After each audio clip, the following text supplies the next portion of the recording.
এক একটা teddy shirt 400 থেকে 500 টাকা, কিনতে না পারলেই বস্তি কাকা। টেডি শার্ট পরলে ছাপরি, সেম ড্রেস আপ করলে গ্রামের খালাতো ভাই, একটু চুল কাটা এলোমেলো হলে টোকাই। তা ভাই তোমাদের মতো এত স্মার্ট হ্যান্ডসাম ছেলে পেলে থাকতে শাহরুখ খান সালমান খান নায়ক হয় কিভাবে? আজকে কয়দিন যাবত টিকটকারদের কামড়া কামড়ি ঠেলাই তো নেটে ঢোকা যাচ্ছে না, তাই চলে আসলাম আর কি ওদের নিয়ে একটু বাটাবাটি করবো আজকে। তো চলো বেশি বাট না বকে আজকে বাটা শুরু করা যাক। সবাই হাত তোলেন। তো ঘটনা সূত্রপাতটা ওমরন পায়ারের এই ভিডিওটা দেখে হয়। এক একটা টেডি শার্ট 400 থেকে 500 টাকা, কিনতে না পারলেই বস্তি কাকা। আর এই কথাটা শোনার পরে আমাদের লোকাল হিরোর ঘাড় পেটে হাতে চলে আসে।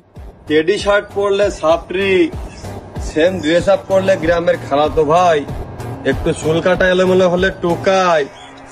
তা ভাই তোমাদের মতো এত স্মার্ট হ্যান্ডসাম ছেলে পেলে থাকতে শাহরুখ খান সালমান খান নায়ক হয় কিভাবে?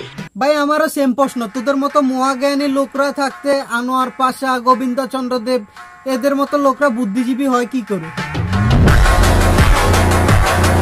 ভাই দেখ, আমি তোরও প্যান না ওমরেরও প্যান না, আমি কোনো টিকটকারেরই প্যান না, কিন্তু কথা হচ্ছে গিয়ে যেটা বলেছে তবে সেটা ঠিক কথাই বলেছে। টেডি শার্ট পরলে সবগুলোর ছাপি ছাড়া আর কিছুই লাগে না, কারণ একটা সুস্থ মস্তিষ্কের মানুষ কখনো এসব পাগলা চোদা ড্রেস পরবে না। দুনিয়ায় 700 কোটি মানুষ থাকতে তুমি জিনের পেছনে লেগেছো। তো এই কথাটা ওমরকে উদ্দেশ্য করে বলে, দেখ ভাই আমি এতক্ষণ মনে করছি যে তুই একটা জলজন্ত মানুষ, কিন্তু তুই যে জিন এটা তো আমিও বুঝতে পারি না, কিভাবে বুঝবো? তা শুনছি জিন নাকি আবার আগুনকে ভয় পায়, মানে পায়ার। যাদের আমাকে খারাপ মনে হয় এই কথাটা তাদের জন্য। মেথরে কি করে বুঝবো আতরের গন্ধ? না ভাই এটা একটু বেশি হয়ে গেছে, নিজে কাতর বাবা। আপনাদের অবস্থা তো এখন হচ্ছে গিয়ে এরকম।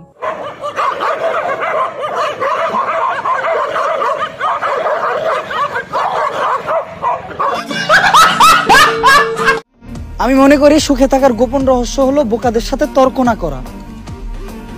এখন আপনি যদি আমার এই কথার সাথে একমত না থাকেন তাহলে আর তর্ক করব না।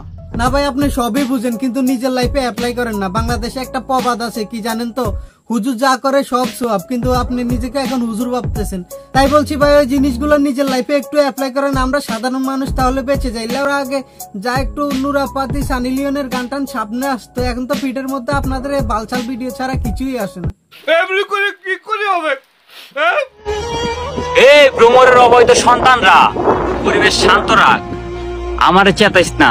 আইসে মাইজাহাডারি ভাই, বললাম না কিছুক্ষণ আগে যে এদের অবস্থা এখন ভাদ্র মাসের কুকুরদের মতো হয়ে গেছে। অবস্থাটা একবার দেখো। বলছি ওমরের প্যানরা যদি ওমরের অবৈধ সন্তান হয় তাহলে তোর প্যানরাও নিশ্চয়ই তোর অবৈধ সন্তান। ভাই এদের আর কি, টিকটকারদের প্যান এই টিকটকার ছাপড়ি হবে।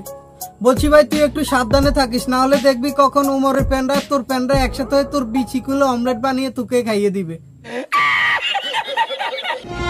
আমি জিসান ব্রো, তবু বাপরে সপ্তাহে 7 দিন লাইভে এসে মাপচা হয়েছি। ভাই বাংলাদেশে যে গরম পড়তেছে টিকটকারদের মনে মাথার টার পা সব ছিঁড়ে গেছে। বলছি ওমর ভাই ওনারকে একটা পরামর্শ দাও। আমারে নিয়ে সমালোচনা কইরা নিজের সময় নষ্ট না কইরা গরম বাতাসে গোসল করেন, এতে মাথা ঠান্ডা থাকবে।